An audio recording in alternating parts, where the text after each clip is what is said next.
네, 안녕하십니까, 허기환입니다. 오늘도 바쁘신 가운데 많은 분들이 참석해 주셔서 고맙습니다. 지난 시간까지는 우리가 우리 한민족을 중심으로 하는 섭리사에 대해서 이야기를 해드렸습니다. 오늘은 가깝고도 멀다는 일본에 대해서 우리가 한번 그 역사를 이야기해 보고자 합니다. 역사를 통해서 우리가 일본과 우리의 관계, 또 앞으로의 그 미래의 한일 관계, 이런 것들을 우리가 한번 생각해 볼 수 있는 시간이 아닌가, 그런 생각을 갖습니다. 흔히 우리는 일본은 사무라이 나라다, 이렇게 얘기를 하고, 그 이유 가운데는 이 무신 정권이 약 한 700년 정도 이어집니다. 우리나라도 고려 시대에 한 100년 정도 무신 정권이 있었습니다만은, 대체로 우리나라는 문이 다스리는 그러한 나라의 반면에 일본은 전체 역사 가운데 700년이면은 바로 무신 정권이 지배하던 그런 나라다, 이렇게 한마디로 말씀드리기 때문에 바로 사무라이를 연상케 됩니다. 사무라이의 그 모습은 이렇게 그 쇼군에서부터 다이묘, 그리고 사무라이, 이렇게 그 계급이 있습니다만은, 어떻게 보면 좀 무시무시한 그런 것도 이제 느껴지는 그런 그 뉘앙스를 이렇게 느끼게 됩니다. 이것은 이제 우리가 영화로 극화되어 있는 마지막 사무라이라는, 라스트 사무라이, 그러니까 장면의 한 장면입니다만은, 그 700년을 이어온 이 사무라이가 명치유신을 통해서 한꺼번에 사라진다는 것은 대단히 어렵지 않습니까?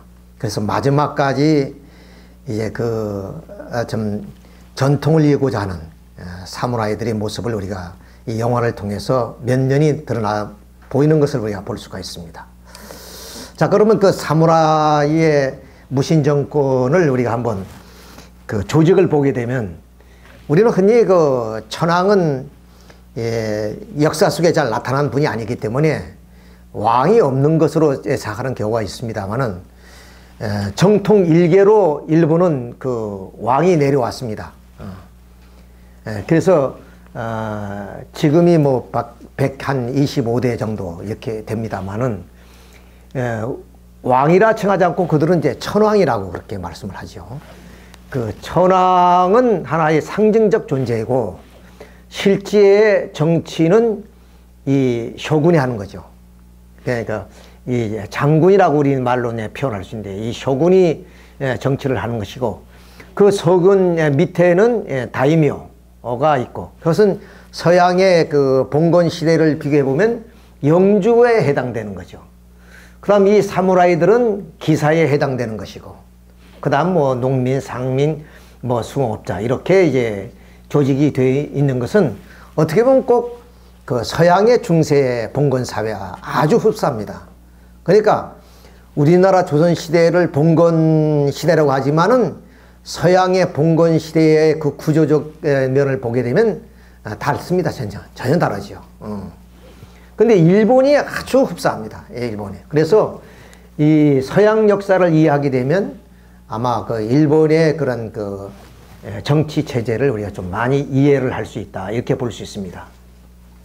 서양에다 보면 이렇게 그 영주와 그런 뭐냐면 그 기사들 간에 그런 그 주종 관계가 형성돼서 있는 것처럼, 바로 일본도 이런 그 다이묘와 또 이 사무라이 관계, 또는 쇼군과 또 다이묘의 관계, 이것은 이제 충성과 복종의 그런 관계로서 이렇게 되어 있습니다.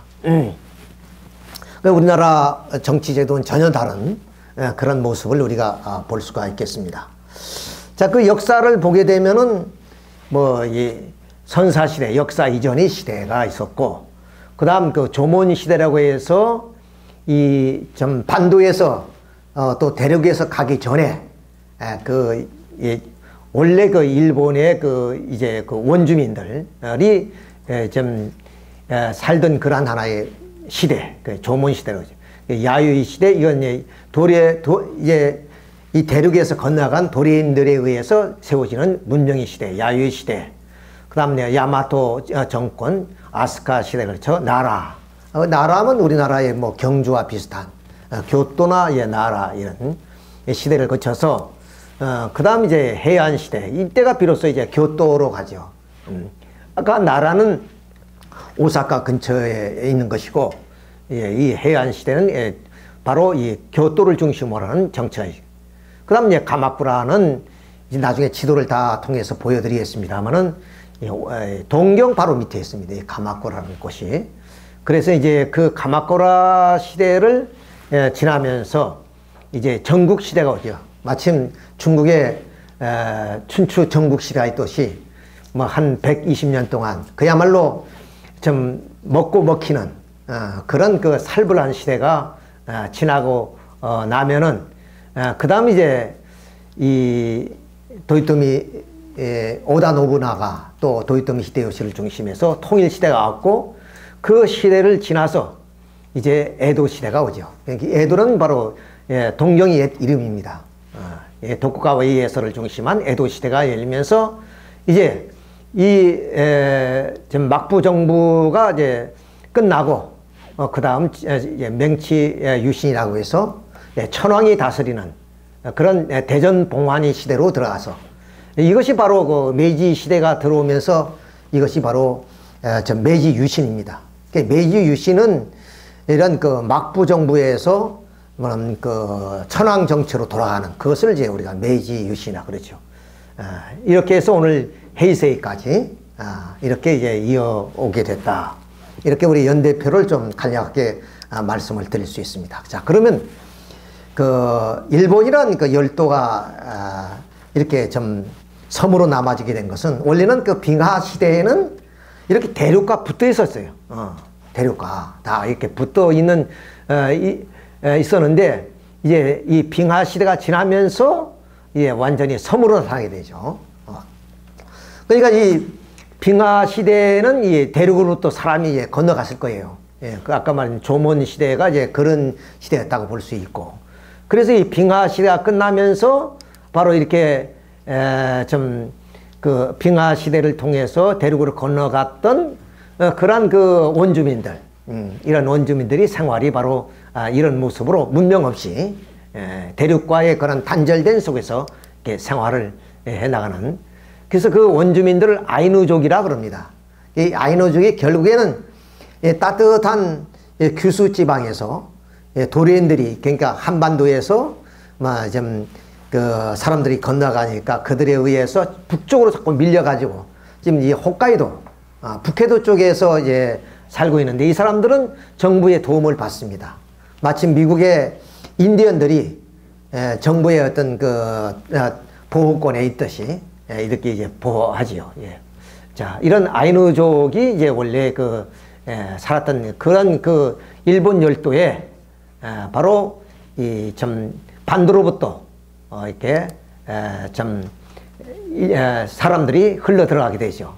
근데 이제 여기서 이제 우리가 왜 이렇게 반도에서 갔을까? 물론 이제 뭐 땅이 비좁으니까, 농토가 비좁으니까 이제 갔겠습니다만은, 고조선이 유만하게 망합니다. 그때 이제 아마 이 좀 북쪽에서 이제 일본 열도로 갔다 하는 그런 설도 있습니다. 자, 그건 우리로 말하면 동해바다인데, 그 동해바다를 어떻게 건너갔을까? 이렇게 이제 생각해 볼 수 있는데, 오늘의 우리보다는 자연을 극복하는 것은 그 시대 사람들이 더 탁월했습니다. 우리는 이제 문명으로 자연을 극복하며 살지만, 그 시대는 그들이 손수 이 자연을 극복하며 살았기 때문에 아마 그렇게 갈 수 있었다. 그 다음 이제 뭐 백제가 상당히 그 지금의 우리 그 서울까지도 이렇게 좀 올라가 있었는데, 고구려하고 이제 그 좀 정탈전을 하다 보니까 밀려가지고 거기에 이제 좀 사람들이 이제 말하면 이 일본 열도로 가게 됐고, 또 가야가 멸망하면서 가게 되고, 이렇게 해서 예, 일본으로 이제 들어갔다. 이렇게 이제 이야기하는 것들이 정설입니다.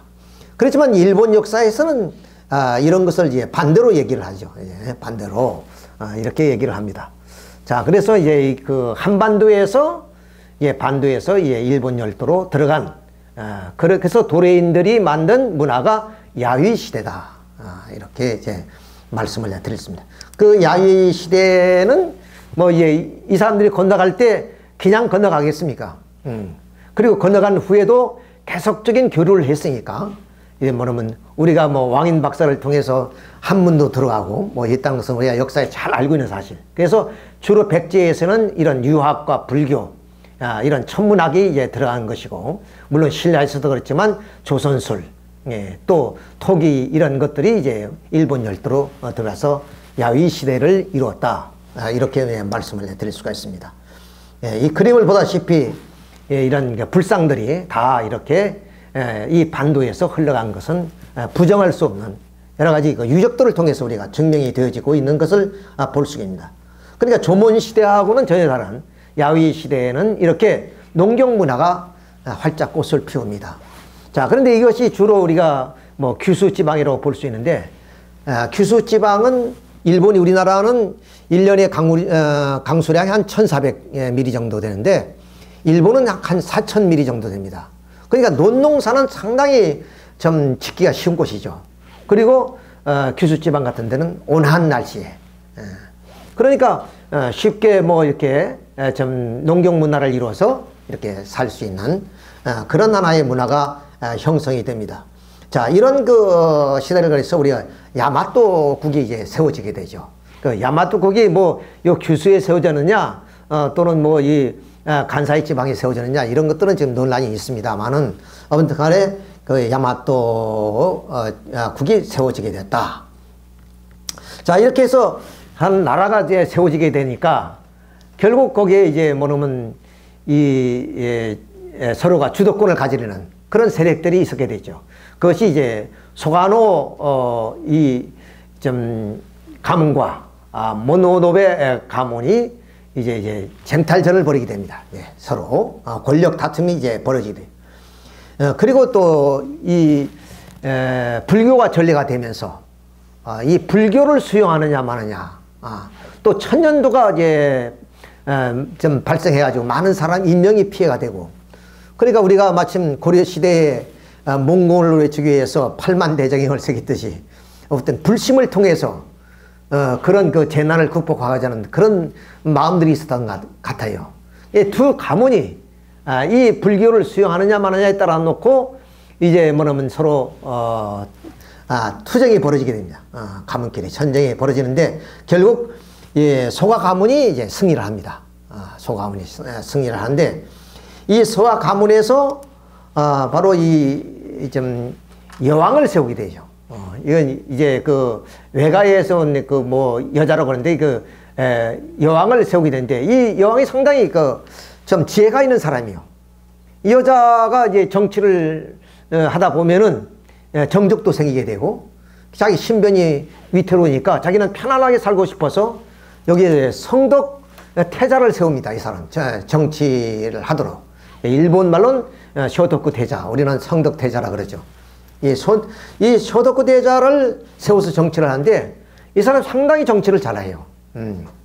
지금 그 일본에 그 나중에 보여드리겠습니다. 만원권 지폐, 지금은 이제 안 나오지만 일전에는 만원권 지폐에 나올 정도로 이렇게 그 지폐에도 나올 만큼 이 쇼토쿠 태자가 상당히 그 정치력을 발휘하고서 문화를 발전시킨 그런 분입니다. 그림처럼 이렇게 그 백제 간음상 이런 것도 이제 그 불교 문화가 들어가서 다 세워졌고, 그 다음 이제 여기서 보면 호류사, 이게 나라에 있습니다만은, 그 다음 오사카의 사천왕사 이런 그 절을 세우게 되었습니다. 그리고 고구려에 우리가 유명한 그 참 단징 스님이 그린 그림, 이 벽화는 1940년대 화재로 인해서 소실이 됐어요. 이거 지금 그 복제품이죠. 이때부터 일본은 굉장히 이 화마에 관심을 가지고 좀 철저하게 그 좀 예방하는 그런 그 정책을 세웁니다만은 이렇게 아주 인류 유산이 사라져 버렸어요, 사실은. 자, 우리 금동미륵 보살 방가상이 일본 이게 목조이긴 합니다만은 미륵 보살상하고 거의 비슷하죠. 예. 이런 걸 봤을 때 우리가 대개 백제나 신라에서부터 불교 문화가 들어간 건 틀림없지만은 많은 문화가 거기에 들어갔다. 이렇게 이제 볼 수 있고, 뭐 백제의 왕가가 뭐 우리가 이제 일본으로 건너갔다는 것은 우리가 공공연히 다 알고 있는 이런 사실입니다. 이게 말씀드린 것처럼 이렇게 한때 쇼토쿠 대사가 이게 10,000원권에 나올, 예, 10,000원이 제일 고액권 아니야, 일본에서는. 이렇게 많을 정도로 일본 사람이 사랑을 받는 그런 인물이기도 합니다. 자, 그런데 이제 이 쇼토쿠 대사도 죽고 이렇게 가다가 이 소가 가문에서 또 뭐냐면 정적이 생겨서, 그래서 이제 정권 장악을 위한 이제 그런 싸움이 벌어져요. 약 7세기에 이렇게 벌어지게 되면서 여기서 이제 새로운 정권이 들어서게 됩니다. 그러니까 이제 이 시대가 뭐 당나라 시대니까 당나라의 율령제를 모방해서 개혁 운동을 해요. 다이카 개신이랑이 개혁 운동입니다. 쉽게 말하면 우리 오늘 현대 말로는 개방이죠. 개혁, 그런 운동이라고. 율령제란 것은 이게 뭐 율령이란 건 법이고, 우리 말하면 헌법이고, 이것은 이제 어떤 그 제도고, 율령 제도를 당나라에서 받아들여 가지고 이것이 실시를 하기 때문에 이제 실제적인 하나의 나라의 모든 제도가 자 형성되는 그런 입장이었다. 그러니까 일본이 우리나라보다 훨씬 더 늦게 이렇게 국가 체제를 갖추고 있다, 이렇게 우리가 볼 수가 있습니다. 자, 그래서 이제 그 674년 한 7세기에 들어와서는 덴노, 그러니까 그 왕이 이제 천왕으로 이렇게 호칭이 바꿔지게 됩니다. 호칭이 바꿔지게 되죠. 그리고 외라는 이름에서 일본이라는 이름으로 이때 정확한 건 아니지만은 이때로 이제 보고 있다, 이렇게 볼 수. 그래서 이때부터 7세기부터 일본이라는 것, 그리고 천왕이라는 호칭이 세워지게 됐다. 그래서 이제 그 나라의 그 수도를 다시 나라로 옮기게 되는데, 그 나라의 그 뭐냐면 이 도성을 마침 당나라의 좀 그 수도처럼 그런 것을 모방해 가지고 이렇게 잘 해놓았습니다. 아주 이게 평면도를 보더라도 헤이조쿠라 그럽니다만은 이렇게 좀 도시 계획 도시를 이렇게 만들어 놨죠. 이렇게 계획 도시를 만들어 놨고, 자, 이런 모습들, 이런 옛 건물은 다 사라졌지만은 이렇게 그 도시가 형성됐다, 이렇게 우리가 볼 수가 있습니다. 그러니까 당나라의 장안과 같은 그런 하나의 모습을 우리가 여기서 상상해 볼 수가 있습니다. 자, 근데 이 시대에는 우리 신라의 그 장보고가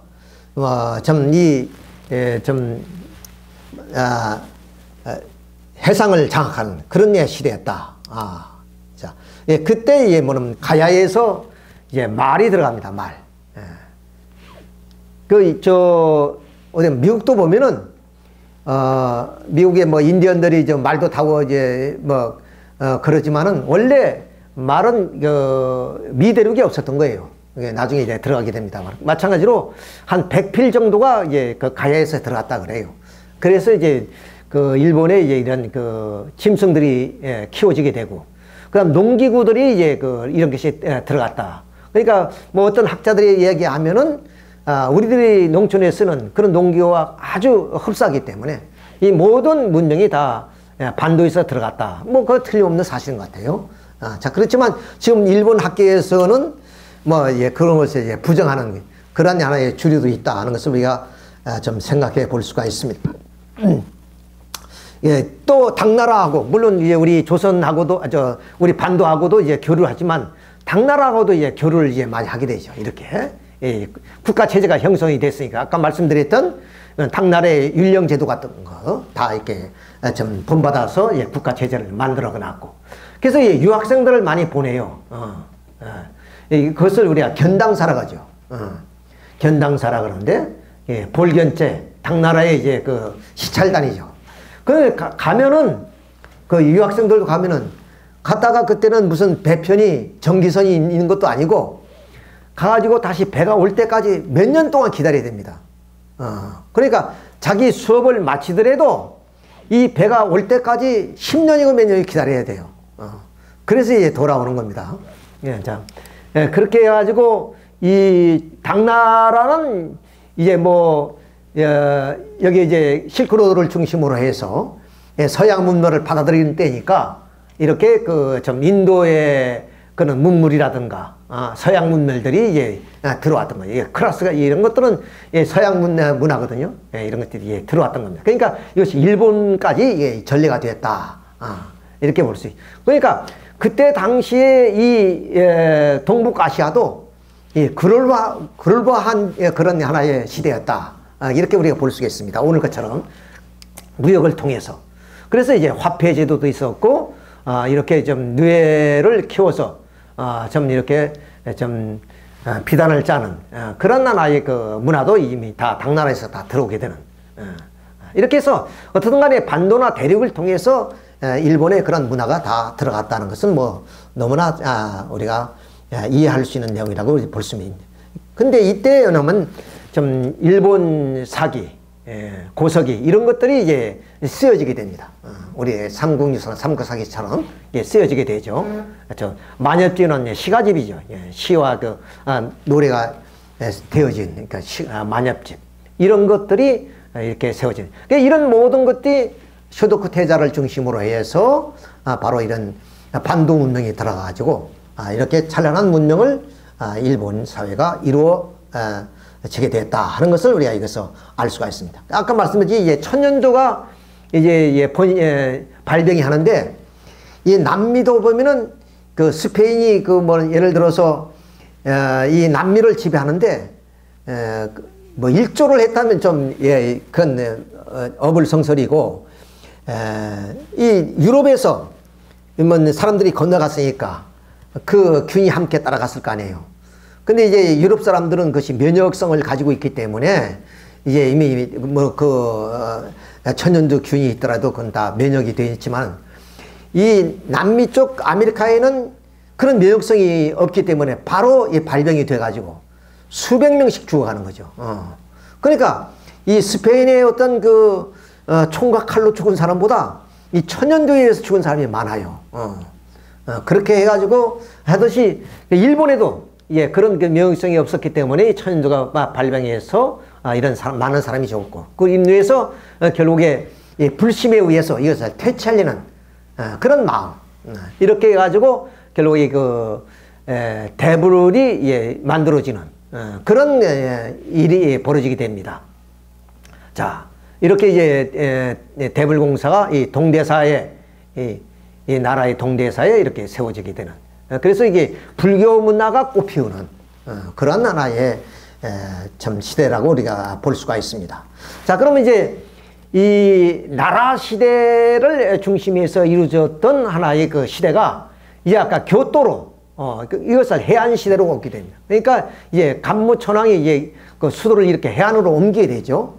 자, 그래서 이제 해안 시대가 이렇게 열리게 된다 이렇게 말씀을 드릴 수 있습니다. 자, 이 해안 시대가 열리면서 이제 그 장원이라는 것이 나타나기 시작합니다. 그러니까 이건 서양식 말이고 장원이라는 말은 자, 그걸 나중에 이제 비교해서 말씀을 드리겠습니다만은 이런 그 지방의 호족도를 중심으로 해서 자기들이 어떤 그 권력을 형성하는 그런 지방 세력들이 나타나게 된다. 그러니까 국가의 땅들이 사유화되는 그런 하나의 현상이 이제 벌어지게 되는 겁니다. 그러니까 이 말은 뭐냐면 거꾸로 말하면 바로 그 해안 시대에 이 천황을 중심으로 하는 정부가 힘이 없었다는 얘기죠. 힘이 없으니까 중앙 권력이 약화되니까 지방의 권력이 이제 나타나기 시작하는 것이다. 지방의 호족도를 중심으로 하는 그런 권력들이 나타나게 되는 거죠. 자, 그러면 이러한 그 호족들이 자기의 그 권력을 지키기 위해서 어떻게 되느냐? 여기에 마침 서양의 그 봉건 시대에 영주들은 그 기사들을 두어 가지고 자기 그 그 영토를 뭐는 지켜나가듯이 이렇게 뭐는 이 호족들도 결국에 자기들의 그 재산과 권력을 지키기 위해서 무사들을 뭐냐면 채용하기 시작했어요. 이것이 사무라이 출발이라고 이렇게 말씀을 드릴 수 있습니다. 예, 이제 이래서 이제 무사들이 이제 탄생하게 됐다. 그러면 이제 이 무사들은 지금으로 뭐 역사로 말하면 다이묘인데 다이묘들이 보호를 받게 되고 이런 뭐 주종 관계가 성립이 되어지게 됩니다. 자, 그래서 이런 무사들의 힘에 의해서 자기의 영토를 더 넓혀나가는, 영지를 더 넓혀나가는 그런 나라의 일들이 일어나게 됩니다. 자, 그런데 다시 돌아가서 이 해안 시대에 뭐냐면 그 천황은 있었지만은 그 천황을 뭐냐면 누가 지배하고 있냐? 바로 이런 그 후지와라 가문이라는 그 권력이 뭐냐면 지배하고 있었던 거예요. 그 마쿠에서 이렇게. 그러니까 이제 우리나라도 수렴청정을 한다 그러죠. 그러면 왕이 뭐 어릴 때는 왕이 이제 정치를 할 수 없으니까 뭐 대비라든가 누가 이렇게 좀 수렴청정을 해서 그 왕이 성장할 때까지 기다리는 거죠.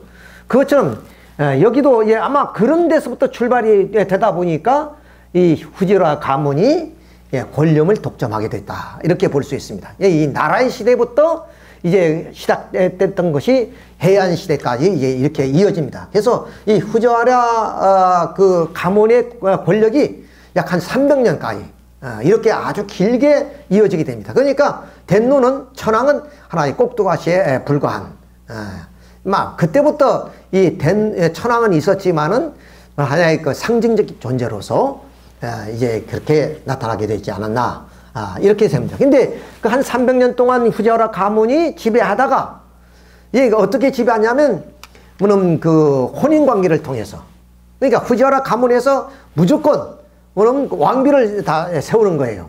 그러니까 계속적으로 그것이 300년 동안 지속될 수 있었다 이렇게 볼 수 있죠.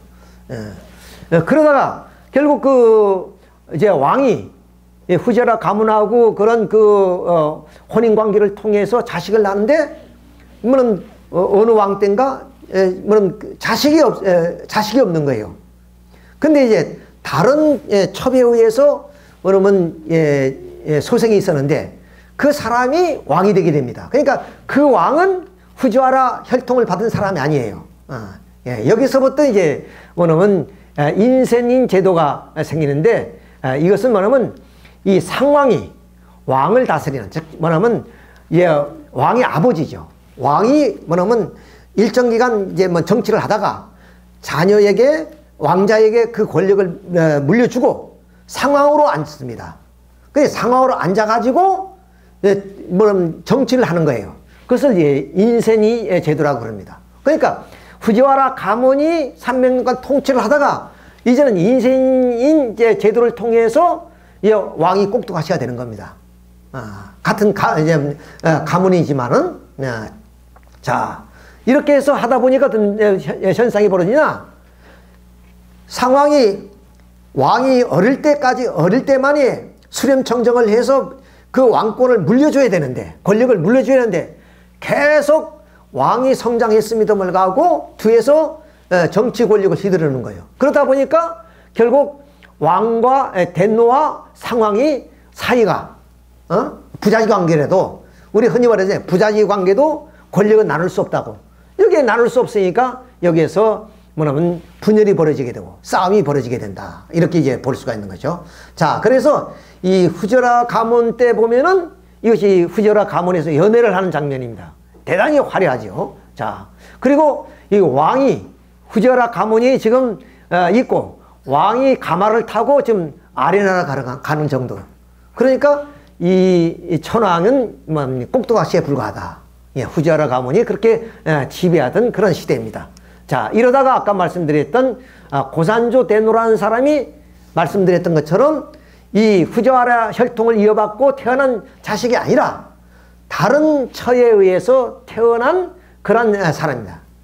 이 사람이 이제 자기는 이 혈통을 안 받았으니까 지금까지 지배했던 이 후지와라 가문을 벗어나기 위해서 이제 새로운 정치를 하게 됩니다. 자, 그래서 그의 아들 시리카와 덴노가 세워지게 되죠. 이 시리카 덴노는 어떠냐? 7살 자기 아들에게 정권을 물려주고 자기는 상왕이 되는 겁니다. 상왕이 돼.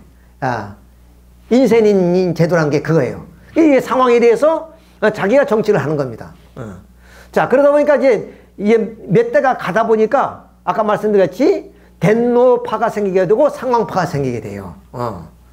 자, 이래서 이 덴노파와 같은 뭐냐면 부자지 관계인데 서로 권력을 나눌 수 없는 것처럼 이런 파가 생기게 돼요. 그래서 이제 많은 뭐 이야기가 있습니다만 시간이 없으니까 그 얘기 못 하고 다이아라 가문인 덴노파가 뭐 미는 것이고, 그리고 여기에 이제 미나모토 가문이 바로 이 상황파를 밀게 됐습니다. 이제 뭐 서로 힘겨루기를 하게 되니까. 자, 그래서 이것이 이거는 그 해지난이라 그래요. 그러니까 이제 덴노파하고 상황파가 싸움이 생기게 됩니다. 이것이 해지난이다. 자, 이 해지난이 1159년 이때부터 이미 서서히 일본은 이제 군부가 무신 정권이 들어서기 시작하는 그런 과정입니다. 우리나라가 바로 이때 1150년 정도입니까? 고려 시대에 무신 정권이 들어서죠. 이때가. 이때부터 들어섭니다. 우리나라는 한 100년 정도에서 끝나버립니다. 물론 그것 때문에 우리 또 원나라의 뭐 지배를 받게 되는데, 그래서 이제 고려가 멸망하고 그런 과정을 거칩니다만은 일본은 이때부터 시작돼서 결국 되면 700년 동안 무신 정권이, 사무라이 정권이, 막부 정권이 들어서서 정치를 하는 그런 입장이 돼요. 자, 그래서 이 미나모토 가문하고 다이라 가문이 이 덴노파와 상황파를 대신해서 싸움을 붙어요. 그러니까 두 왕이 싸울 수 있는 건 뭐 둘이가 싸울 수는 없잖아요. 그래서 뭐는 사무라이들을 끌어들인 거예요. 끌어들여서 싸운 것이 이렇게 이제 1159년에 이런 싸움을 위해서 해지난이 일어나게 됐다. 이렇게 이제 말씀을 드릴 수 있습니다. 그런데 결국 이 다이라 가문이 이깁니다. 그러니까 덴노파가 이기고 상황파가 지게 되고, 상황이 결국에 이제 죽게 되죠. 죽게 되고, 결국 미나모토 요시토모가 결국에 좀 죽습니다. 죽고 두 아들은 그 유배를 당합니다. 유배를 당해. 이렇게. 여기서부터 이제 이 막부 정부가 들어서기 시작하는데, 자, 이것이 이제 뭐냐면 이 덴노파가 승리를 해서 권력을 잡습니다. 이렇게. 그러니까 결국 이 천황도 무사의 힘을 빌어서 권력을 쟁취는 했지만은, 그러나 무사에 의해서 정치를 하는 결국 꼭두가시에 불과하게 되는 거죠. 자, 그런데 뭐냐면 다이라 가문이 이렇게 권력을 잡다 보니까 결국 그 권력이 남용이 되는 거죠. 그래서 뭐냐면 자기 영지를 넓히게 되고, 이러다 보니 어떤 현상이 벌어지냐, 황족과 귀족과 승려가 아주 승려 그룹이 대단합니다. 승려들이 반발이 서겠습니다. 반발이 서게 돼요. 자, 이렇게 이제 하다 보니까 결국에 이제 그 정치적인 어떤 적대적인 관계가 형성이 돼가지고 결국 이 다이라파가 결국 이제 물러서게 됩니다. 이것이 이제 겐페이 전쟁이에요. 겐페이 전쟁. 겐페이 전쟁이란 전쟁이 일어나게 됩니다.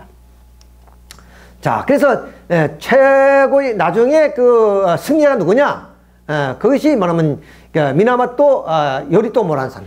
아까 말씀드렸던, 이거 좀 다시 돌아가서 좀 이게 한번 설명을 좀 드리겠습니다. 자, 다이라 가문하고 미나모토 가문이 싸워서 결국 미나모토 가문이 패입니다. 그래서 그 수장이었던 미나모토 요시토모가 이제 그 죽죠. 그리고 그 아들 둘이가 그러면 유배를 가게 됩니다. 근데 아까 말씀드렸듯이 이 다이라 가문이 횡포에 의해서 황족과 귀족과 승려들이 일어나서 여기에서 이 정부를 타도하는 운동이 벌어지게 돼요. 이때 뭐냐면 그 미나모토 요시모토 그 아들 둘이가 유배 갔다가 힘을 합쳐가지고 이제 이 다이라의 가문을 타도하는 그런 나라의 일이 벌어지게 된 것이 이것이 겐페이 전쟁이다. 이 전쟁에서 승리한 것이 누구냐? 이것이 바로 미나모토 요리모토모. 그러니까 미나모토 요시토모의 아들이에요. 아까 유배 갔던 그 아들이 결국에 그 다라이 그 가문을 물리치고 결국에 권력을 잡게 되죠. 권력을 잡고 이때부터 가마쿠라 막부가 세워지게 됩니다. 이렇게. 예. 무사 정권이 이때부터 본격적으로 무사 정권이 들어서게 됐다. 이 가마쿠라가 여기 위에가 동경, 이거 동경만입니다. 여기가 동경이 여기 있고 바로 그 밑에가 가마쿠라. 이 가마쿠라의 영지가 있기 때문에 이걸 가마쿠라 막부라고 그래요. 그럼 내가 되냐면 이제 그 가마쿠라 막부가 세워지게 되고 이때 몽골군이 침략을 하게 돼요. 몽골군에 의해서 이 가마쿠라 막부가 이제 망하게 되고 무라마치 막부가 이제 세워지게 됩니다만은 이 몽골군의 침략을 우리가 보기 전에 먼저 그 서양의 장원제도를 좀 설명할 필요가 있어요. 아까 여기 뭐냐면 다이노를 중심으로 하는 일본의 그런 막부 체제를 이해하기 위해서는 서양의 장원제도를 좀 이해하면 됩니다. 그러니까 유럽 여행을 하신 분들은 가서 실제 봤겠고, 그렇지 않으면 우리가 사진으로 많이 능히 보는데 성들이 있잖아요, 성. 그 성을 쌓았던 것이 중세 봉건 시대의 서양의 그런 이 영지입니다. 영지를 우리가 장원이라 그래요. 여기에서 이 장원에서 자급자족을 해요. 여기서 생산하고 여기서 소비하고, 그다음에 심지어는 여기서 사법제도까지 다 있어요. 그리고 뭐냐면 기사들은 또 이제 군인들이고, 그러니까 작은 정부예요, 작은 정부. 이 유럽이란 그 일대에 있어서 이제 왕은 전체의 대표적인 그런 그 권력자고, 지방의 그 권력자들이 바로 그 영주들입니다. 그러니까 그 영주들은 자기의 영지를 보호하고 권력을 유지하기 위해서 이런 성을 지어요. 그러니까 그 중세 봉건 시대에는 뭐냐면 자기 영토를 넓히기 위해서 전쟁도 많이 했을 거 아니에요. 그러니까 그 전쟁을 막기 위해서 이렇게 아주 튼튼한 성을 짓습니다. 자, 이런 성을 지어요. 이런 성을. 이런 성을 지어가지고 외적이 침입 못하도록. 이렇게 이제 하는 겁니다. 그러니까 여기서 보면은 전부 다 목장도 있고, 이렇게 모든 그 사회가 형성이 되는 거죠. 이렇게. 이런 것이 수천 곳이 있어요. 심지어는 교황들도 이런 걸 가지고 있단 말이에요. 교황을 중심해서. 그러니까 이제 어떤 게 하면 여기에 이제 우리 예를 들어서 어떤 농민이 있다 합시다. 근데 자꾸 외적이 쳐들어와서 자기 토지도 빼앗고 예를 들어서 죽이기도 하고 뭐냐면 곡물도 뺏어가고 어떻겠습니까? 그러니까 자기 토지를 영주에게 바쳐요. 바치고 그 영주 속에 들어가서 사는 겁니다. 그러니까 그 영주는 그 백성을 보호해 주는 거예요. 이렇게 해야 되는 말이에요. 그리고 이 영주들은 왕으로부터 뭐냐면 대지를 물려받는 거지. 그것을 은대지라 그래요. 은대지. 이게 대지를 물려받아서 이런 장원을 만들고, 그것도 장원에는 많은 뭐냐면 계급사회니까, 그렇게 이제 농민들도 있고, 농노도 있고, 그렇지만은 그 농민들은 영주에게 자기 땅을 바쳐서 그 영주의 보호 아래에서 자기들이 생명을 유지해 나가는. 이것이 바로 그 서양의 장원제도입니다. 이것처럼 일본도 똑같이 그랬단 말이에요. 근데 우리나라는 조선 봉건 시대다. 이런 상황은 아니잖아요. 중앙집권 체제에서 뭐냐면 모든 것이 운영이 됐고, 단지 문명이 좀 이제 없는 입장에서 봤을 때, 문명적인 입장에서 할 때는 봉건적인 시대다. 이렇게 우리가 볼 수는 있지만은 이런 정치제도는 전혀 봉건제도로 말할 수 없는 것이 우리 조선시대다. 이렇게 말씀을 드릴 수가 있습니다. 자, 그래서 이렇게 성을 쌓듯이 일본도 나중에 성을 쌓죠. 그러니까 지금 일본의 유명한 성들이 다 그 시대에 쌓은 거예요. 다. 유명한 성들이 남아 있습니다만은, 자, 그래서 이제 몽골 침략이 이루어집니다. 막부 시대, 가마쿠라 그 막부 시대. 그래서 이제 전쟁을 하려면 느닷없이 전쟁하는 것이 아니라 통지를 하죠. 평화적으로 굴복해라. 그래서 사신이 와서 전부 다, 지금 이 천하가 지금 대세가 다, 원나라에 다 들어와 있는데, 니들만 뭐냐면 조공 안 바치겠느냐? 이렇게 해서 이제 사신을 보냈더니, 뭐냐면 자기들은 굴복을 안 하는 거예요. 그러니까 어디야? 몽골군이 침략할 것이다. 그게 성을 쌓는 겁니다. 성을. 이게 성을 쌓다 보니까, 군비가 많이 들어가고, 그러니까 이제 그 가마쿠라 막부에 그냥 좀 여러 가지 경제적인 어려움이 이제 쌓이게 되는 거죠. 자, 그래서 이제 지금으로만 마산에서 이제 우리 한 3만 병력이 갑니다. 그러니까 3만 병력이 몽골군과 우리 다시 고려군이 1대1로 이렇게 해서 반반씩 이렇게 해서 3만 군이 들어가요. 들어가서 이제 상륙을 해요. 이렇게 상륙해서 참 잘 싸웠습니다. 아주 잘 싸웠어. 그러니까 뭐 일본군들이 뭐 처음은 대항해보다가 감당이 안 되거든요. 몽골군이 얼마나 셉니까? 그래서 그냥 다 도망가 버렸어. 근데 이 사람들이 어떻게 하냐면 이 육지에다가 이제 뭐냐면 그 진영을 만들면은 또 밤중에 여기 지리를 잘 모르니까 밤중에 또 습격을 당할까 봐서 배에 가서 자는 거예요. 배. 예. 배에 가서 이제 잔다고 이제 배에 자는데 그날 마침 뭐냐면 태풍이 불어가지고 배에 잔 몽골군이 다 고려군과 다 사라져 버려서 아침에 일어나 보니까 다 사라져 버린 거예요. 이제. 그걸 뭐냐면 가미가제라 그럽니다. 신풍이라 그래요. 신풍. 신풍이라 그래요. 가미가제로 인해서 다 사라져 본 거예요. 그러니까 일본은 뭐 그 조금 싸우다가 그냥 자연적으로 그래서 이제 그 이름을 신풍이다. 그때가 뭐냐면 뭐 한 10월 달인가 되니까 태풍이 올라오는 시대였어요. 우리가 태풍이 자주 오잖아요. 태풍에 의해서 그냥 완전히 쓸어버렸습니다. 자, 이래서 1차 몽골 원정이 몽골과 고려의 연합군이 참패로 끝나버렸어요. 참패로. 네. 그 다음 이제 1214년에 또 제2차 몽골 침략이 벌어집니다. 그 이듬해 몽골 침략이 또 벌어져요. 지금 그 제주도에 가보면 조랑말이 있어요. 조랑말이 바로 몽골 말입니다. 그러니까 이 일본을 이렇게 그 침략하기 위해서 아마 그 제주도에다가 목장을 개설해서 아마 그렇게 키웠던가 봅니다. 예? 제주도는 우리가 육지에서 볼 수 있는 그런 말들이 아니고 조랑말이라서 농사짓기는 상당히 좋습니다. 자그마한 해가지고 힘도 세고. 이번은 이제 몽골군이 10만 명이 몰려왔어요. 10만 명이. 10만 명이 오는데 그때 또 태풍이 불어왔어요. 그래가지고 할 수 없이 이제 후퇴하고 그 후로 이제 뭐 몽골군은 다시 일본에 이제 들어오지는 않지만은 이로 인해서 가마쿠라 막부가 권력이 허약해지기 시작합니다. 그래서 이제 고다이고 덴노가 자기 왕권을, 그러니까 지금 왕은 어디 있느냐면 아까 이제 그 막부 정부는 가마쿠라에 있고 천황은 지금의 교토 해안에 있는 거예요. 그냥 교토에 있는 거예요. 그렇지만 아까 말씀드린 것처럼 상징적 존재로서의 남아있는 뿐이고.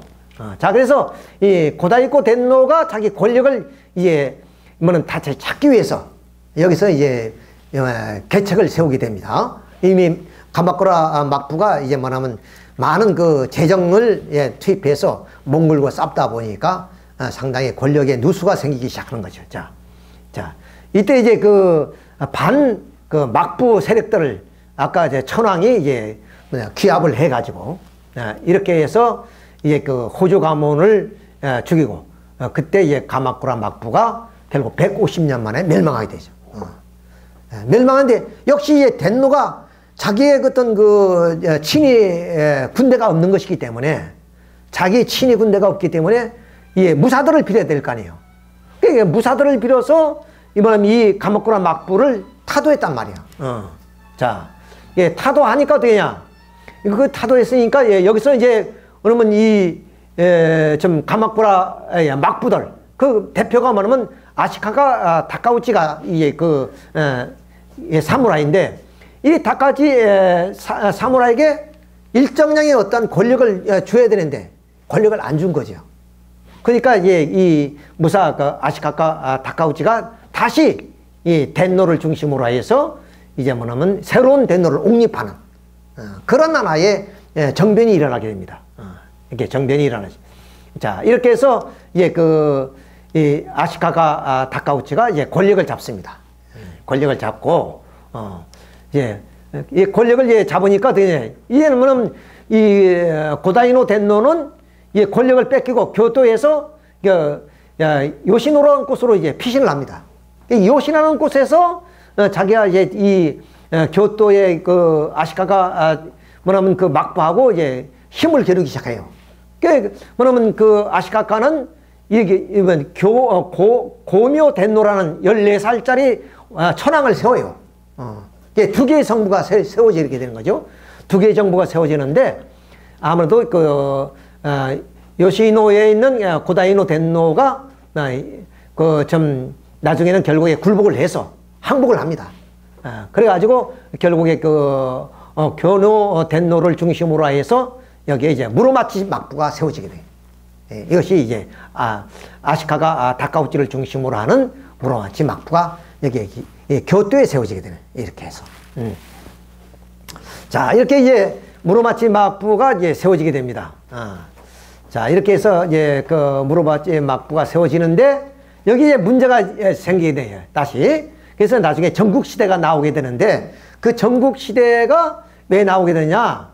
오니에 난이라는 것이 일어나게 돼요. 그래서 뭐냐면 우리나라도 마찬가지지만 상속제란 게 뭐냐면 장남에게가 호주 상속권이 있는 것인데 여기 이제 항상 어느 집안도 마찬가지지만은 이 장자권을 놓고 싸우게 되는 것이란 말이야. 자, 근데 여기서 어떤 일이 벌어졌냐면은 이 8대 쇼군 요시마사가 뭐냐면 아들이 없어요. 아들이 없으니까 결국에 동생한테 자기 후사를 맡기게 됩니다. 그 동생이 뭐 이런 권력 다툼이 늘 있는 거니까 자기가 원치 않았지만은 형님의 권유에 의해서 자기의 후임으로서 자기가 사후에 뭐냐면 계승하기로 돼 있었습니다. 그 이름에 결국에 요시미와이라는 아들이 났어요. 아들이 태어났단 말이에요. 이 아들이 뭐는 왕이 죽기 전에 이제 아들이 성장했으니까 결국 이 요시마사를 뭐는 어떤 결단력을 못 내려요. 예를 들어서 동생한테 약속을 했는데 아들이 태어났고 아들한테 이제 권력이 가야 되는데 그걸 못 하는 거예요. 그래서 이게 오중간이 있는 사이에 양 사이에 이제 권력 다툼이 벌어졌습니다. 동생에게 이미 권력을 주겠다고 약속해놨고 그 다음 후에 아들이 태어났으니까 결국에 이 권력 싸움이 여기서 일어난 그 전쟁을 오니의 난이라 그럽니다. 오니의 난이라 이렇게 전쟁이. 자, 그래서 그 아들이 자기 삼촌을 죽여야 되겠다.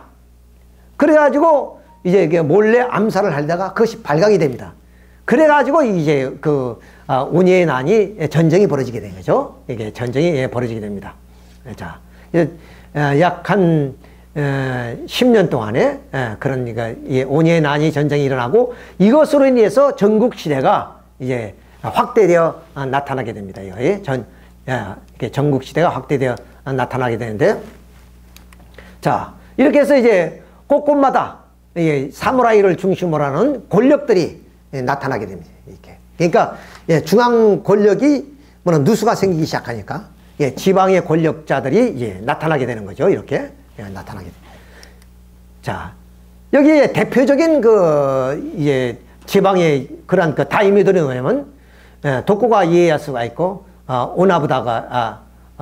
오다나부가 있고 이런 권력들이 이제 나타나야 됩니다. 이 권력에 이게 전부 다 다이묘들입니다. 자기의 영지들을 다 가지고 이렇게 가지고 있는 건데 여기서 앞으로 역사를 꾸며나가는 것이 도쿠가와 이에야스의 그런 중심하고 오다나부하고 이렇게 이제 권력 다툼이 일어나기 시작합니다. 자, 이걸 이제 또 간단히 설명하게 되면 아까 말씀드렸던 여기 오다 가문하고 또 이마가와 가문 여기 있어요. 요 빨간 것이 나중에 이제 도쿠가와 이에야스 쪽이 됩니다. 자, 이가와라고 그러죠. 자, 근데 이제 이 오다 가문이 항상 이가와 이 영지를 자꾸 침범하려 그래요. 그러니까 여기는 이제 작고 힘이 없으니까 이가와가 이마가와하고 서로 협력해서 뭐냐면 자기의 정권을 유지하려고 노력한단 말이에요. 그러니까 이마가와에서 아들을 뭐냐면 인질로 보내라. 그럽니다. 그래서 할 수 없이 좀 7살인가 난 이 아들을 이마가와에게 보내게 돼요. 근데 이 아들이 이마가로 가는 도중에 첩자에 의해서 뭐냐면 오다 가문으로 그 애가 끌려오게 돼요. 이렇게. 여기서 이제 나중에 이제 설명되겠습니다. 이 오다 가문의 아들이 오다노부예요. 천하 통일을 한 오다노부예요. 오다노부하고 얘가 같이 잘 지냈어요. 예, 나중에 이제 그런 문제가 나옵니다만. 자, 그러니까 이제 얘가 커서 그럼 독고가 이에야스가 됩니다. 천하통일을 마지막 한 사람이 이 사람이 되고요. 그러니까 오다 노부하고 뭐 어릴 때 자기네 집에 있었으니까 그래서 친하게 잘 지냈겠죠. 그래서 이제 그러면 이제 협상을 합니다. 그래가지고 이 오다 가문하고 이마카와 가문이 서로 협상을 해서 좀 애를 뭐냐면 다시 이마카 가정으로 보내야 돼요. 보냅니다. 이렇게. 기후성에 이제 가서 얘가 이제 살다가 뭐냐면 협상을 통해서 얘가 다시 자기 뭐냐면 좀 부모 밑으로 간 것이 아니라 이마카와 그런 가문으로 가서 한 10년 동안 지내게 돼요. 그러니까 결국 얘가 이제 나중에 커서 좀 독고가 이에야스 됩니다만 독고가 이에야스는 산전수전을 다 겪은 사람이에요. 그래서 이제 나중에 말씀을 드리겠습니다만은 두견세가 있는데 얘가 대표적으로 중세와 근대까지 오는 과정 속에 일본에서의 대표적인 인물이 누구냐면 오다 노부나가, 그 다음 도요토미 히데요시, 독고가 이에야스 이 세 사람을 들거든요. 이 세 사람 가운데 오다 노부나는 어떤 사람이냐? 두견세가 있는데 두견세를 울리기 위해서 안 울려면은 바로 죽이는 사람이에요. 이 사람은. 이게 성질이 급한 사람이야. 오다 노부는. 근데 도요토미 히데요시는 어떠냐? 울도록 뭐는 묘를 부린단 말이에요. 뭐 노래하도록 그렇게 노력한다는 거예요. 근데 독고가 이에야스는 울 때까지 기다린다. 예. 그러니까 인내심이 아주 그러니까 산전수전을 겪은 사람이 나오니까 그렇다. 그래서 이제 이마카 이제 가문에서 이제 성장을 합니다. 그러다 이제 아버지가 이제 돌아가시고 해서 거기서 다시 돌아온 이것이 바로 독고가 이에야스입니다. 결국은 뭐냐면 이마카와가 결국은 어떻게 되냐면 이 천하를 통일하기 위해서는 오다 노부 가문을 이제 물리쳐야 돼요. 그래서 이 오다 노부 가문을 물리치기 위해서 이제 군사를 몰고 가다가 결국 여기서 오다 노부 여기 이 사람이죠. 오다 노부에 의해서 괴멸이 됩니다. 전략 전술에 의해 가지고 그럼 수적으로는 월등히 우수한 병력을 가지고 오다 가문을 치려고 들어갔는데 휴식 시간에 이 노부나가가 군사를 몰고 와서 완전히 전멸시켜 버리죠. 그래서 이제 요시모토도 죽고, 그래서 천하는 누구한테 들어가느냐? 노부나가한테 가는 거예요. 노부나가 아버지가 죽었으니까 자기 권력이 노부나가로 온 거예요. 자, 그래서 이제 노부나가 시대가 됐습니다. 노부나가 시대가 됐는데 사이토라는 이걸 지배해야 바로 교토로 들어가야 돼요. 교토로 돼야 합니다. 여기는 이제 평정을 했는데 여기에 사이토를 지배해야만이 교토로 들어가서 교토가 천황이 있으니까 이 교토를 지배해야만이 천하를 지배하는 거예요. 아무리 권력이 있어도 덴노가 쇼군이라는 명칭을 하사하지 않으면 쇼군이 될 수가 없어요. 그래서 도요토미 히데요시는 죽을 때까지 쇼군이 못 됐습니다. 그것은 이제 신분제도 때문에 그렇습니다만은. 자, 그래서 이제 이나바성을 이제 함락해야 되는데 이 이나바성을 함락하는데 누가 공헌이 있었느냐? 이름도 없었던 도요토미 히데요시가 그러면 이 이나바성을 함락시키는데 수훈을 세워요. 이때부터 인정을 받습니다. 이때부터 오다 노부한테 인정을 받게 되는 거예요. 그래서 일약 출세를 합니다. 도요토미 히데요시는 신분이 아주 낮은 계급의 신분이기 때문에 나중에 쇼군이라는 칭호를 맡지 못합니다. 그냥 가마쿠라든가 무로마치라든가 독고가 이에야스는 전부 다 쇼군이 되는데 이 사람은 천하를 통일하고도 쇼군이 못 돼요. 풍신수기. 풍신수기는 쇼군이 안 됩니다. 그냥. 하파 이렇게 부르잖아요. 예? 이렇게 쇼군이 못 됩니다. 그것은 신분제도 때문에 그래. 자, 그래서 이렇게 이제 이나바성을 이제 함락을 시켜서 있는데 이제 뭐냐면 오다 노부는 이제 교토만 함락하면 돼요.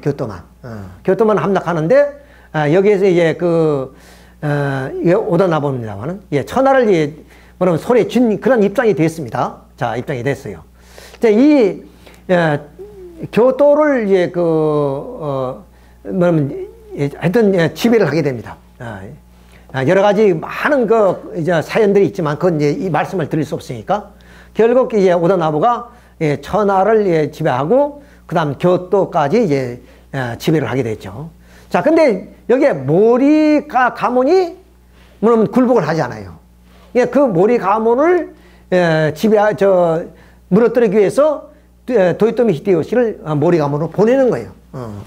여기에 다카마스 성이 있는데 이 다카마스 성을 침략하기 위해서 지금 포위한 상황이에요. 포위한 상황이에요.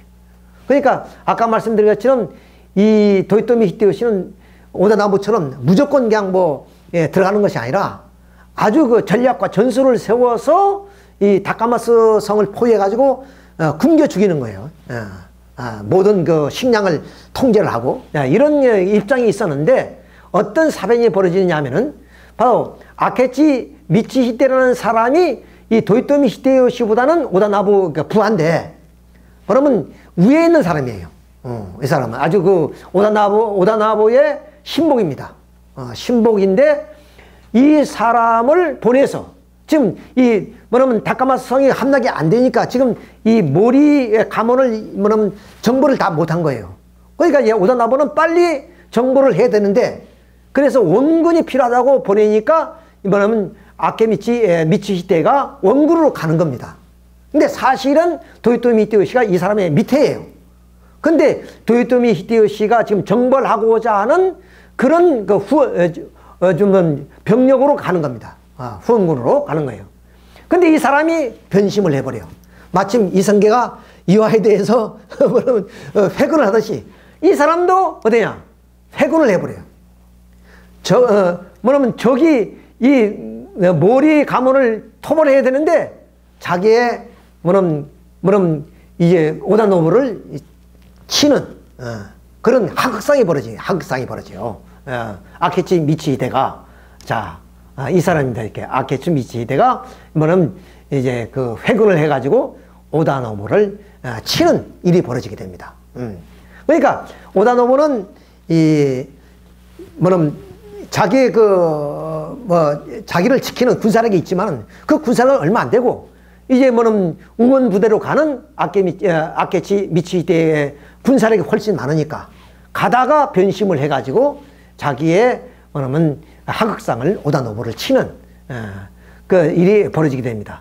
이것이 바로 혼노지변이라 그래요. 혼노지변. 그러니까 아케미츠가 유명한 말이 있습니다. 적은 바로 혼노지에 있다. 이렇게 해서 다시 회군을 해가지고 결국에 자기의 상관인 그런 오다노부를 치는 일이 벌어지게 됩니다. 그래서 이제 포위를 해서 이게 혼노지라는 건 이게 절이거든요. 근데 절을 요새화시켰습니다.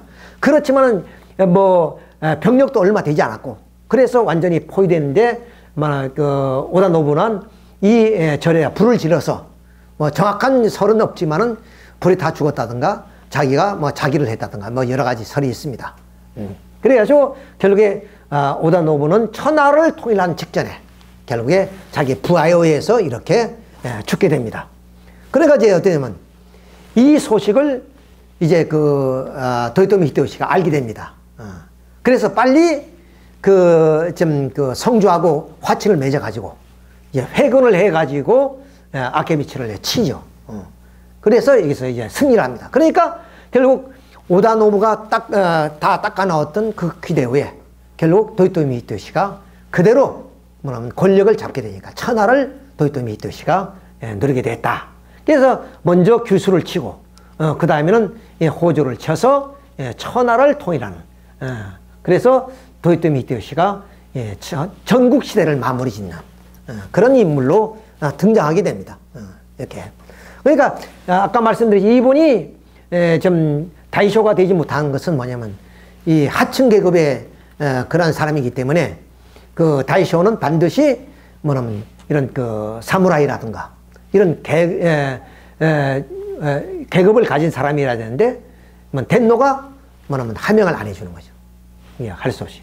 그래서 아까 호조 가문, 후지하라 가문에 가서 결국에 금은보화를 싸고 들어가서 양자로 들어갑니다. 양자로. 양자로 들어가서 결국에 천하를 통일하는데 명분을 세우게 되죠. 명분을 세우게 됩니다. 자, 그래서 이 사람은 오사카에다가 이런 좀 아름다운 성을 좀 이렇게 쌓습니다. 일본은 그 전국 시대를 통해서 전쟁을 많이 했기 때문에 우리는 뭐 성을 쌓는다 해도 별거 아니잖아요. 우리의 예를 들지 지금은 없지만 부산진성이라든가 동래성이라든가 이런 거 보면 별로 남한산성 같은 것은 좀 이제 산악지대에 있으니까 좀 튼튼하지만은 근데 일본의 성 보면 대단히 서양의 그런 그 성과 비슷한 그런 성을 쌓습니다. 근데 이미 1554년에 45년에 조총이 일본에 들어옵니다. 그러니까 오다노부는 이 조총을 통해서 천하를 통일하는 거예요. 어떻게 이제 오다노부는 이 조총의 가치를 알았어요. 근데 다른 그 다이묘들은 그런 걸 잘 인식하지 못했던가 봐요. 왜? 이 조총이란 게 한 번 발사하고 다시 발사하려면 또 불을 붙여야 되고 시간이 많이 걸려요. 몇 분 걸린단 말이에요. 그 사이에 어떠냐? 기마병에 가서 쳐버리면 끝나버리는 거죠. 그러니까 다른 다이묘들은 기마병을 선호한 반면에 이 사람은 양면을 다 사용했던 거예요. 근데 어떻게 했냐면 3렬을 세워요. 3렬을. 세우고 제1렬이 쏘고 앉으면은 그 다음 이 제1렬이 장전하는 사이에 제2렬이 발사하고 그럼 제1이 쏘고 나면 제3렬이 또 발사. 그러니까 연속 반살이 되는 거예요. 연발이 되는 거죠. 그런 걸 통해서 바로 오다노부는 바로 이 참 대세를 자기 편으로 끌어들였다고 볼 수 있죠. 예, 그걸 이제 이용한 것이 뭐냐면 도요토미 히데요시가 조선 침략입니다. 이것이. 근데 우리 정부로서는 또 그렇게 생각해요. 물론 활이 났지. 그때는 초기 단계니까 조총이 위력도 얼마 강하지도 못했고 또 그 불 붙여서 쏘느라고 그 장전하는 시간이 많이 걸려. 그러니까 화살은 그냥 쏘니까 아마 그래서 우리 조선 정부가 이런 데에 대해 관심이 별로 없었던 것 같아요. 그렇지만 이 도요토미 히데요시는 이것을 좀 잘 활용해서 조선 침략을 이루었다. 이렇게 볼 수 있습니다. 그러면 이 조총이 어떻게 들어왔느냐? 그것도 이제 나중에 설명을 드리겠습니다만은 어쨌든 간에 이렇게 아름다운 성들을 쌓았어요. 이렇게 이제 좀 외적이 들어올 수 없도록 그 해지도 만들고 이렇게 해서 이제 명나라를 친다는 명목으로 조선 정벌이 이루어지게 됩니다. 그러니까 이거 정명향도라 그래서 우리가 명나라를 칠 테니까 길을 안내하라. 이렇게 이제 뭐냐면 그 도요토미 히데요시가 이제 우리 조선 정부에 알리게 된 거죠. 자, 그러니까 이제 우리 조선 정부에다가 수지자가 이 말을 그대로 전할 수가 없는 거죠. 왜냐면 우리 정부가 그걸 받아들일 수가 없으니까. 아니 우리가 섬기는 그 사대인 명나라를 치겠다는데 우리가 길을 비켜줄 수도 없거니와 우리가 그들을 안내할 입장도 아니잖아요. 그것을 도요토미 히데요시는 그대로 이렇게 이제 좀 전하라고 했는데 사실은 그렇게 전할 수가 없으니까 어떠냐?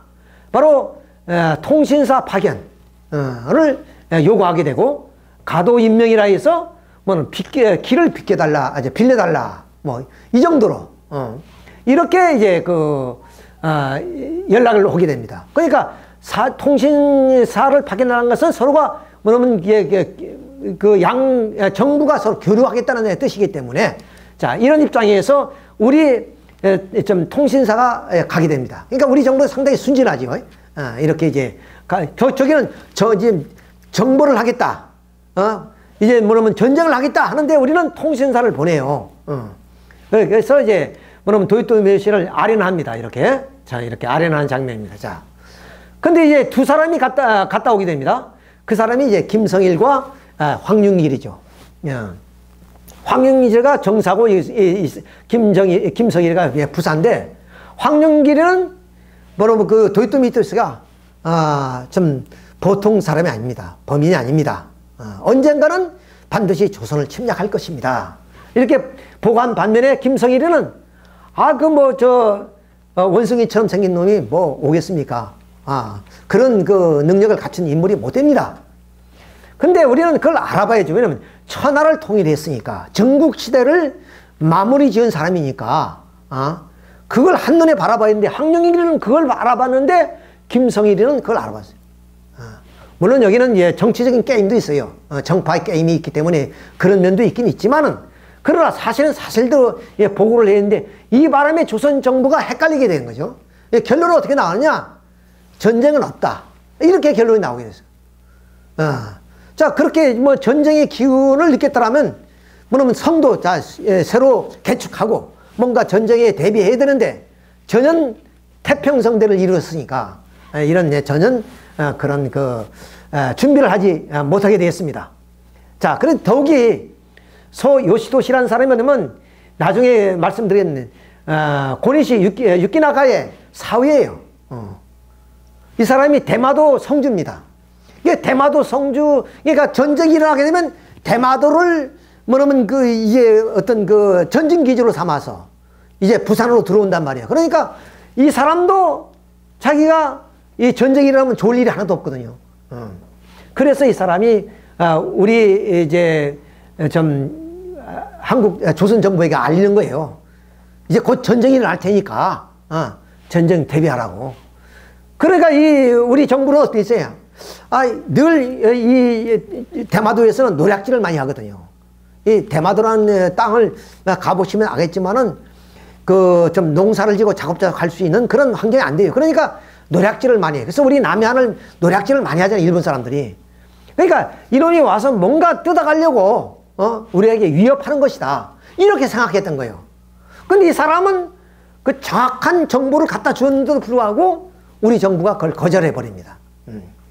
그래가지고 결국에 도요토미 히데요시는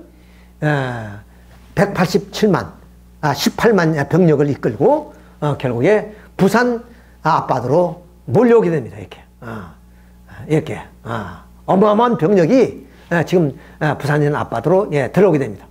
자, 그것이 1592년 4월 달입니다. 음력으로 이렇게 해서 들어가는데, 자, 이 제1진, 제2진, 제3진으로 나눠 가는데, 제1진이 고니시 유키나가입니다. 소서행장이라고 그러죠, 고니시. 그 다음 제2진이 이 동해안을 따라서 올라가는데, 가또 기요마사. 그 다음 요 제3진이 이것이 이제 남강을 거쳐서 이렇게 거쳐서 올라가야 되는데, 이것이 구르다입니다. 구르다 이렇게 가야 되는. 이렇게 원래는 어떻게 이것이 이 진주를 통해서 여기 호남이 곡창지대거든요. 그러니까 여기에 이제 자기들도 일본에서 다 수송이 안 되니까 요 조선에서 식량을 보급받아 가지고 그래서 이제 서울로 한양으로 이제 올라간다는 그런 계획이었어요. 근데 여기서 이제 나중에 말씀드리겠습니다. 홍희 장군에 의해서 이제 여기 진출을 못 하는 거예요. 또 이순신 장군의 그런 해전을 통해서 못 가기 때문에 이쪽으로만 간 겁니다. 자, 이렇게 해서. 자, 이런 얘기 가는데, 여기에 이제 부산진에 들어오는데, 이게 정발 장군이 결국 막아서게 됩니다. 그러나 뭐 성도 시원치 않고, 우리 이때 당시에 정예군이 8만, 그리고 주민들이 2200명, 800명, 정예군이 800명, 주민들이 2200명. 이게 싸웠지만은 결국에 순식간에 18만 대군을 막을 수 없지요. 또 조총으로 무장되어 있기 때문에 이렇게 부산진이 무너지니까 그 다음 정발 장군입니다. 그 다음 이 동래성 전투가 벌어집니다. 송상영 장군한테 부산진도 무너졌으니까 순순히 굴복하고 길을 비켜라. 그러니까 송상영 장군이 유명한 말이 있습니다. 죽기는 쉽지만 길을 뺏기는 것은 어렵다. 그래가지고 결국에 좀 전사를 했습니다만은, 어떻든 간에 이렇게 용감한 군인이 있었다. 뭐 질 수밖에 없죠. 우리 준비를 안 했으니까 국가 차원에서. 이렇게 해서 한 걸음에 한양으로 달려갑니다. 그것이 20일 만에 가요. 20일 만에. 북계군이 약 한 18만이 이제 남침을 했는데 3일 만에 서울이 떨어지고, 서울에서 3일 동안 머뭅니다. 그것이 왜 머무느냐? 강원도에 있는 주력 부대가 강원도에서 우리 국군이 맨손으로 잘 막았어요. 그것이 안 무너졌으면요, 바로 한강을 도하해서 바로 밀려 들어왔으면은 미군이 개입하기 전에 먼저 뭐 부상이 떨어졌는지도 몰라요. 강원도 제 6사단이 막았어요. 6사단이. 6사단이 그걸 막았기 때문에 북한 괴뢰군이 서울에서 3일 동안 머물렀던 거예요. 같이 내려오려고 하다 보니까. 그것처럼 여기서 이렇게 이제 막아주었으면 한양에서 좀 멀는데 20일 만에 가봤어. 북한 공산군이 부산까지 내려오는 데는 40일 걸렸어요. 여기는 20일 만에 한양으로 가봤다니까. 그러니까 지금 KTX 타고 간 거와 마찬가지예요. 그렇게 올라가 버렸습니다. 자, 근데 뭐냐면 어디서 이거 막을 수 있었느냐? 신입장군이 탕금대에서 막았어요. 탕금대에서. 근데 지금도 아이러니한 것이 천혜의 그 요새가 뭐냐면 바로 이 문경세제입니다. 조령. 조령은 자연적으로 뭐냐면 이 외적과 막을 수 있는 아주 중요한 요새예요. 그 요새를 마다하고 그 평야지대인 탕금대 가서 일본군과 맞대어 싸웠단 말이야. 그러니까 지금도 그건 수수께끼예요. 왜? 신입장군이 죽어버렸으니까. 자살해 죽어버렸어요, 나중에. 자, 그 내용을 보겠습니다. 하여튼 이렇게 해서 대패를 합니다. 그러니까 결국 한성으로 들어가는 마지막 교두보가 이겁니다. 여기서 막지 못하니까 여기는 그때부터는 평야지대거든요. 그래서 줄기차게 올라가 본 거예요. 자, 이것이 조령입니다. 조령. 그러니까 이 산을 놓고 싸워야 되는데, 물론 우리 군이 뭐냐면 군 소집령을 내리니까 족보에는 군인 이름이 쫙 적혀 있는데 한 번도 뭐냐면 소집도 안 해봤고 연습도 안 해봤어요. 그러니까 그냥 이 명단만 있지 이 군인들이 제도 어디 있는지, 주로 전쟁이 일어나면 다만 뭐냐면 저 징발하잖아요. 전부 다 징집해서 이제 가는데 이 장군이 나서서 가오 방문하면서 뭐냐면 군인들을 그 젊은이들을 찾아내는데 아무도 없어요. 아무도 없어. 그렇기도 했지만은 이 신입장군이 이런 처녀 요새를 이용해서 뭔가 일본군을 막으려 해야 되고, 또 일본군을 다 막지 못하더라도 여기서 지연작전을 펼 수 있을 거 아니에요. 그러면 한성 정부가, 우리 조선 정부가 뭔가 대책을 세울 수 있는데 20일 만에 올라오기 때문에 결국 조선 정부는 저 이주로 피난 갈 수밖에 없었다. 이렇게 이제 볼 수가 있는데, 자, 이거 문경세제입니다. 이거요. 이렇게 다 세제를 만들어 놓고 여기에 처녀 요새예요. 근데 일본군이 여기를 다 예상했어요. 그럼 이 한성으로 가는 길은 반드시 이 길을 넘어가야 되는데 조령이란 것이 있다. 이 조령을 넘기는 어렵다는 걸 알았어요. 그러면 아무리 바보라도 이런 처녀 요새에서 방어를 할 거 아니겠어요. 그러니까 뭐냐면 조령을 어떻게 넘을까 했는데, 이게 고니 씨가 가만히 보니까, 그러면 이 매가 뭐냐면 새를 차고 올라간단 말이야. 그러니까 사람이 없다는 얘기죠, 식병은. 뭐냐면 이 매가 새를 찰 정도면 군인들이 있으면 그렇게 되겠어요? 자, 그것을 보고 고니 씨 유키나가는 여기에 군인이 없다는 것을 알고 밀고 올라간 거죠. 자, 이렇게 해서 결국 이 천연 요새인 조령을 일본군은 무사히 전투도 안 치르고 그냥 KTX 타고 넘어온 거예요. 그냥. 자, 이것이 탕금대입니다. 근데 이 탕금대는 뭐냐면 달천평야라고 하는데 여기가 어떻게 보면 습지예요, 습지. 비가 오면 첩벅첩 하는 거예요. 근데 그때 마침 비가 왔어요. 비가 와서. 근데 이 신입장군은 어떤 사람이냐? 기마병으로 정말로 그 날렸던 그 장군이에요. 아주 저 오랑캐하고 싸웠는데 아주 혁혁한 공적을 세우신 분인데, 여기서 기마병을 통해서 물리치겠다는 생각을 가졌던가 봐요. 그래서 아마 조령 처녀 요새를 버리고 이까지 내려온 거죠. 자, 근데 아까 말씀드린 것처럼 일본군은 이 삼진을 서가지고 조총을 쏜단 말이야. 근데 이제 기마병이 아마 신립은 그런 생각을 했대. 한 번에 달려가서 처음 발은 발사하지만 두 번째 발사할 때는 시간 걸리니까 그 사이에 기마병이 가서 뭐냐면 목을 자르면 될 것이다. 이렇게 생각했는지는 모르겠어요. 자, 그런데 아까는 3열로 세워가지고 앞에 놈이 먼저 쏘면 장전하는 사이에 두 번째 쏘고 세 번째로 쏘니까 연발이 가는 거죠. 연발이. 예. 그래가지고 여기서 완전히 그냥 아까 그림 보셨죠? 응? 이렇게 몰살 당한 거예요. 이렇게. 그러니까 이제 신입 장군이 결국에 좀 자기 각에 빠져서 자기를 죽습니다. 신입 장군이. 그러니까 이제 한성 정부도 결국에 신입 장군을 믿었는데 신입 장군이 대패했다니까 뭐냐면 좀 선조가 어디가 있습니까? 보따리 싸고 그다음 이제 평양으로 이주로 이제 도망갈 수밖에 없죠. 예, 그렇게 해서 간 거예요, 사실은.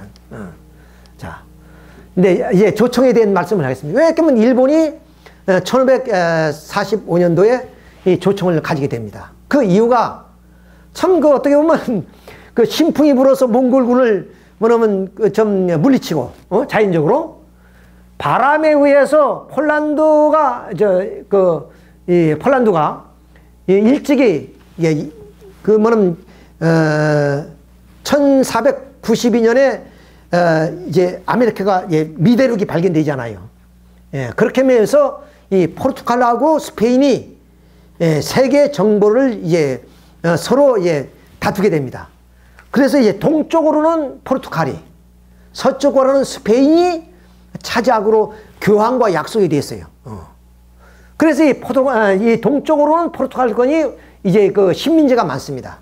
그런 이유가. 그래서 이미 이제 중국으로 들어와 있어서 이제 이까지 들어와서 이제 그 교류를 하고 있었는데 이 포르투갈 상선이 그럼 이 관동성이가 어디 가다가 바람에 의해서 밀려서 이게 뭐냐면 다네카 시마까지 밀렸어요. 이게 여기까지 표류됩니다. 이게 표류돼. 이게 표류가 되니까 여기서 이제 섬의 성주가 보니까 무슨 이상한 물건이 하나 있어요. 그것이 조총이에요. 조총을 이제 분해하고 이렇게 해가지고 조총을 이제 만들기 시작합니다. 일본서. 이렇게 해서 조총을 가지게 됩니다. 이미 16세기에 조총을 가졌어, 그 사람들은. 그러다 보면 이제 16세기 말, 16세기 말에 전쟁이 벌어지잖아요. 그러니까 50년 후에 전쟁이 벌어지게 되는 거죠. 전쟁은. 자, 이렇게 조총이 일어나게 됩니다.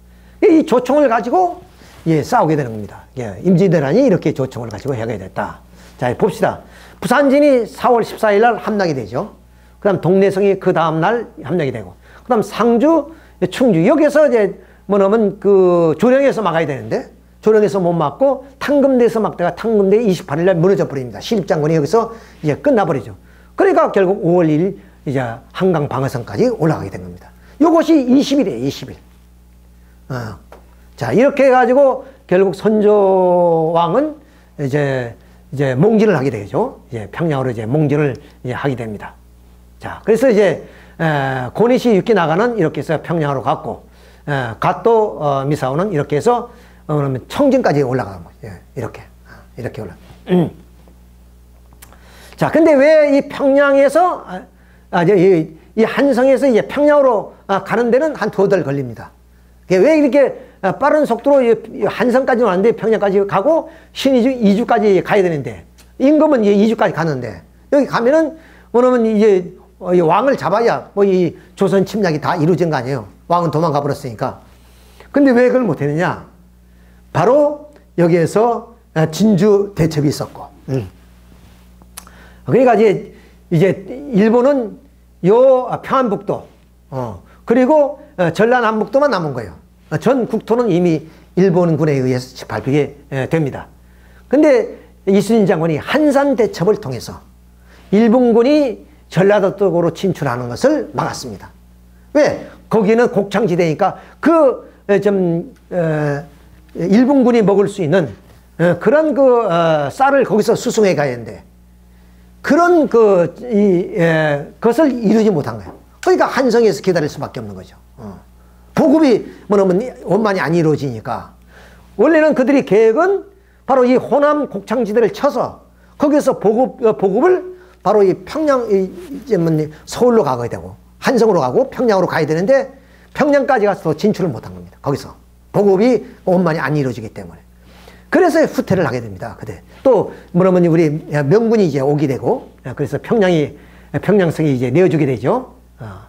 자, 그래서 이 한산대첩이 중요한 거예요. 이 한산대첩이 이렇게 해서 좀 이순신 장군이 전략에 의해서 일본군이 이제 깨어지는 그런 장면입니다. 자, 그리고 여기 아까 말씀드렸던 그 좀 진주로 가기 전에 남강에서 남강이 아니죠. 여기 낙동강에서 바로 이 홍희 장군에 의해서 이제 그들이 그 진로가 바뀌어지게 되죠. 자, 홍희 장군은 붉은 옷을 입었다 해서 홍희 장군인데 곽재우 이분이 저 뭐냐 이병철 회장님의 고향인 어디죠? 저 함안 좀 지나가지고 의령 출신이죠. 의령인데 자, 그래서 이제 그 좀 이 의병들이 일어나기 시작합니다. 그러니까 이 임진왜란 이병과 순군 우리 그 스님들 이런 분들이 혁혁한 공적을 많이 세웠습니다. 자, 이렇게 해서 결국에 이 좀 낙동강에서 바로 이제 그 전투를 붙여가지고 일본군이 이제 패하게 됩니다. 홍희 장군에 의해서. 그래서 이제 이 사람들이 뭐냐면 이 호남 쪽으로 진출을 이제 못하게 된 이유가 여기 있다. 그리고 또 이어서 진주 대첩을 통해서 그렇게 됐다. 이게 말씀드립니다. 자, 그래서 김시민 장군을 중심해서 이 진주 대첩이 이루어집니다. 이것이 이제 남강이죠. 남강. 자, 그래서 이제 군관민이 하나가 돼서 그야말로 좀 이 일본 대군과 싸워서 결국 여기서 이제 반드시 진주성을 통과해야만이 남원으로 돌아가고 남원에서 이제 곡창지대를 차지하게 되는데 진주성에서 결국에 여기서 이제 더 진출하지 못하게 해서 후퇴하게 됐다 하는 것을 알 수 있습니다. 진주대첩과 한산대첩에 의해서 임진왜란은 그들의 목표를 달성하지 못했다 하는 것을 우리가 알 수 있습니다. 자, 이렇게 해서 할 수 없이 명군이 이제 개입하게 됐고 보급이 이제 중단되니까 다시 그들이 후퇴를 합니다. 자, 후퇴를 해서 이제 어디야? 갈 곳이 없으니까 여기 이제 울산, 부산, 이 남해안 쪽에다 외성을 짓습니다. 그 사람들이 이제 우리 이제 명군과 조선군의 좀 침략을 막기 위해서 보급도 제대로 안 되고 또 그렇다고 해서 이제 더 진출할 수도 없고 해서 이번엔 후퇴해가지고 일본으로 돌아갈 수 없으니까 여기다 성을 쌓아가지고 그걸 외성이라 그런다. 이 사람 성을 쌓는 건 뭐 좀 알아주거든, 일본 사람들이. 그래서 그 울산성은 지금도 그 흔적이 남아있지만 그런 성을 쌓아가지고 거기 들어가가지고 조선군은 이제 오히려 그 성을 탈환하기 위한 것이고 일본군은 성을 수호하기 위해서 싸우게 되고 거꾸로 됐습니다. 하여튼. 그렇지만 아무튼 우리 땅에서 싸우는 거예요, 이 사람들. 우리 땅에서 싸우게 됩니다. 자, 이렇게 되자 다시 5년 후에 뭐 일어나냐? 정유재란이 벌어져요. 정유재란이. 다시, 또 한 15만 대군을 이끌고 또 미시드가 또 이제 또 파병을 합니다. 정유재란이 벌어져요. 이렇게 해서 7년이 걸린 겁니다. 7년이. 자, 이게 정유재란이 일어나자고 이번은 진주성이 무너져요. 이때 뭐냐면 이순신 장군이 결국에 좀 선조대왕의 말을 안 믿었다고 해서 뭐냐면 끌려가지고 감옥에 갇혀 있어요. 감옥에. 그래가지고 이제 결국에 이 남해안이 장악되고 그 다음 이제 곡창지대가 무너져가지고 이렇게 좀 서울까지 다시 들어가는 그런 과정이 있었지만은 다시 우리 이순신 장군이 백의종군을 하면서 남해안을 지켜야 되죠. 다시 이제 돌아오게 됩니다만은 이 정유재란에서 결국에 이 명랑대첩이 있었죠. 그러니까 이 13척을 가지고 130척을 이제 무너뜨리는 이런 그 울두목의 명랑대첩을 통해 가지고 일본군이 다시 서해로 진출하지 못하는 그때 이걸 뚫렸더라면 서해로 진출해서 다시 한양을 함락했더라면 그때 완전히 이제 우리 조선은 일본에 완전히 짓밟히게 됐지만은 결국 13척이 결국 뭐냐면 이 일본이 서해 진출을 막게 됐다 하는 것을 우리가 알 수가 있습니다. 자, 이렇게 해서 13척으로 130척을 물리는 그런 명랑해전입니다. 이건 뭐 영화의 한 장면을 이게 떠놓은 거니까 하여튼 이런 뭐 내용을 통해서 이겼지 않습니까? 그 다음 노량해진은 이미 이제 도요토미히데에서 죽습니다. 이제 철군 명령이 내려요. 근데 이제 일본이 이 좀 남해안에 갇혀져 있어요. 그러니까 이제 이런 진출하다가 결국에 여기서 막혀서 진출하지 못하고 도요토미히데가 죽으니까 이제 철군 명령이 내려지고, 그래서 이제 가야 되는데 이거 원만히 못 가는 것이 뭐냐? 이순신 장군이 이들을 그대로 보낼 수가 없는 거예요. 너무나 기가 막히잖아요. 그래서 마지막 이 노량해전에서 전투를 하고 이순신 장군은 장렬하게 전사하고 결국 여기서 수많은 미군들이 수장이 되죠. 일본군이. 그 나머지만 결국 돌아가게 됩니다. 끝까지 이순신 장군은 일본군을 침몰시키고 자기의 사명을 다해서 결국 장렬하게 전사하셨다 하는 것을 우리가 여기서 알 수 있습니다. 자, 이렇게 해서 이게 노량해전의 승리. 우리가 뭐 3대 대첩이라 그러죠. 한산대첩, 노량해전, 그 다음 명량해전. 이렇게 3대 대첩을 통해서 일본군을 무너뜨리는 그런 장면. 이렇게 우리가 볼 수가 있습니다. 자, 근데 도요토미히데가 결국에 좀 죽고맙니다. 7살 난 아들을 남겨놓고. 이런 그 전국시대는 결국에 도요토미히데 씨를 통해서 그 전국시대가 종말이 오지만은 이제 다시 대권은 누구한테 갔냐? 이것이 이제 제 2부로서 다음 주에 강의해드릴 그런 내용입니다. 결국 결론적으로는 도쿠가 이에야스가 에도 막부가 세워지면서 거기서 이제 좀 300년간 결국 일본을 지배하는 그런 시대가 오게 됩니다. 그 후에 대정봉환이라 해서 명치유신이 이루어지게 되고, 그래서 일본이 근대화로 가서 재빨리 서구 문물을 받아들여가지고 이 아시아를 지배하는 그러한 하나의 좀 입장으로 가게 됐다 하는 말씀을 드립니다. 시간이 많이 지났습니다만은 어떻든 간에 자세한 말씀을 드린다는 것은 상당한 시간이 요하기 때문에 대충의 말씀을 드렸습니다. 여러분이 얼마나 이해하셨는지 모르지만은 다음 시간에 계속 말씀을 드리겠습니다. 대단히 감사합니다.